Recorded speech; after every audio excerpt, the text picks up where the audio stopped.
Hey everybody, today's question comes from a mom in California. Here's what she wrote. Sometimes my mind is consumed with guilt for all of the mistakes I've made as a mother, even those I made with the best of intentions. I can't stop thinking of all the wasted time, the missed opportunities, and the desire to go back and change the path we took as a family. Can you offer any suggestions and encouragement that I can cling to? I'm stuck in analysis paralysis. Oh, mama, guilt. Guilt and what I call the gremlin voices that gives us the voice of the guilt are so prevalent in our culture, and as a result, and with the work I do, I spend a lot of time thinking about it because I wonder, why are so many people feeling so guilty? And what I've come to understand is that the guilt is a symptom of stress, and that in a way it's a good thing. So bear with me. I know that sounds strange. How could guilt be a good thing? But what I want to say is it's like an alarm system. So when your children are stressed, they do these unsavory things: hitting, kicking, biting, screaming, major tantrums. And that is because they've gone to the part of their brain, that reptile brain, that's in fight or flight. And as adults, we can't just go around kicking and screaming and hitting and biting people.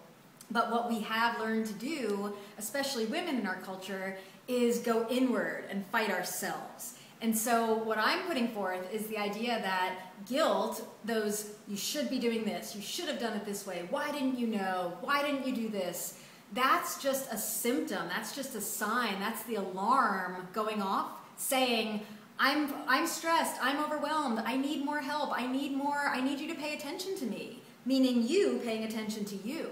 So what I would say is, in the moment when you're hearing those voices and they're just kind of taking over and not giving you any relief, what I would say is take a cue from something you learned back in the 70s and 80s, stop, drop, and roll.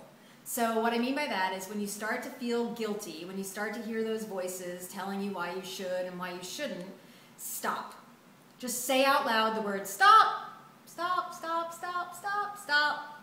So you're cutting the thoughts. And then drop. And what I mean by that is drop down under the thoughts into the feeling. And try to see, what am I feeling? Am I scared?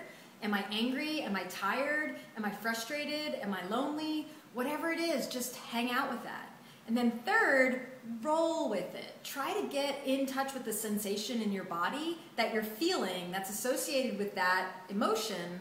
And if you set the timer for just 90 seconds and you just sat there and felt what you're feeling, I'm almost going to guarantee you that if you don't include the thoughts in the feeling, you're just feeling it, it's going to pass through. Just like weather. The storm's going to brew, it's going to come, and it's going to pass through. And beyond that, I just want you to really be thinking, how can I take better care of myself? Because clearly if I'm feeling guilty all the time, it's probably meaning that I need more juice in my cup.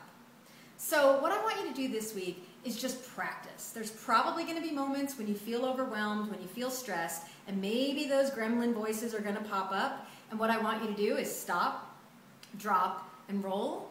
And then I want you to come back and tell us how it goes. So try it, let us know, and I'll see you next week.